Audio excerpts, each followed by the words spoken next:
중소벤처기업부는 지난 4월부터 신기술에 기반한 신사업을 제약 없이 추진할 수 있도록 핵심 규제들을 일정 기간 동안 완화하는 규제자유특구 제도를 도입해 운영하고 있습니다. 지난 7월 1차로 7개 지역이 규제자유특구로 지정된 데 이어 지난 12일에는 2차로 7곳이 추가됐는데요. 이번에 새롭게 지정된 규제자유특구는 친환경 미래차와 무인 선박, 에너지 등 신기술과 신서비스를 활용한 사업들로 구성돼 있습니다. 자세한 내용 이동규 기자가 전해드립니다.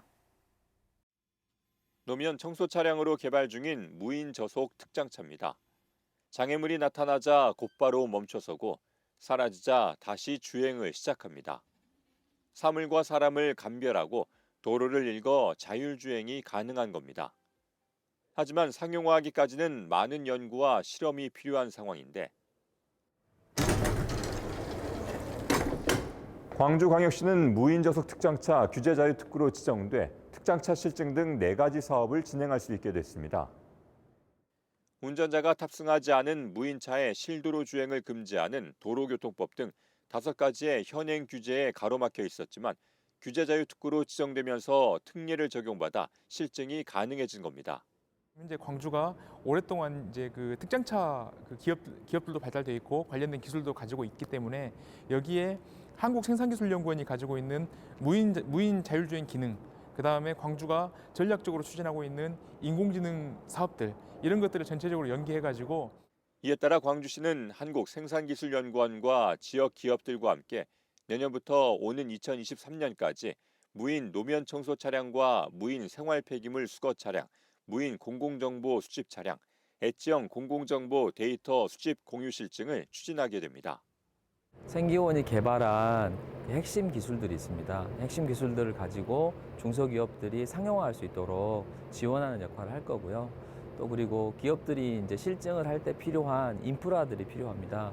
그 인프라들을 저희가 이제 여러 기업들이 쓰니까 공용으로 쓸 수 있게끔 관제센터라든지 또 데이터를 획득한 데이터들을 비식별화한다든지 하는 데 필요한 장비들을 구축해서 기업들을 지원해 주는 역할을.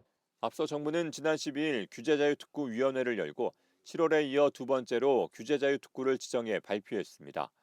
광주 무인저속 특장차, 대전 바이오메디컬, 울산 수소그린 모빌리티, 전북 친환경 자동차 등 7개 지역이 이번에 규제자유특구에 이름을 올렸습니다.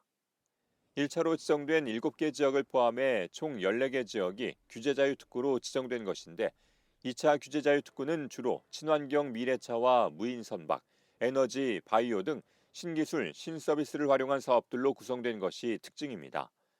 특히 이번에 지정된 7개 규제자유특구는 특구 운영 기간 동안 지자체 추산으로 매출 1조 9천억 원, 고용효과 2,200명에 140개사의 기업 유치 실적이 예상되고 있습니다.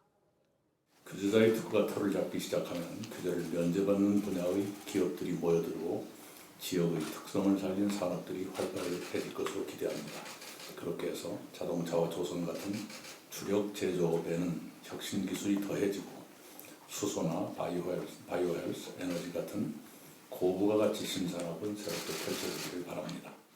한편 중소벤처기업부는 이번 2차로 지정된 규제자유특구가 원활히 사업을 진행할 수 있도록 실증 사업을 위한 연구개발과 인프라 등에 대한 예산을 지원하고 규제자유특구로의 기업 유치와 투자 활성화를 위해 세제 혜택을 부여할 예정입니다. 예스티비 뉴스 이동규입니다.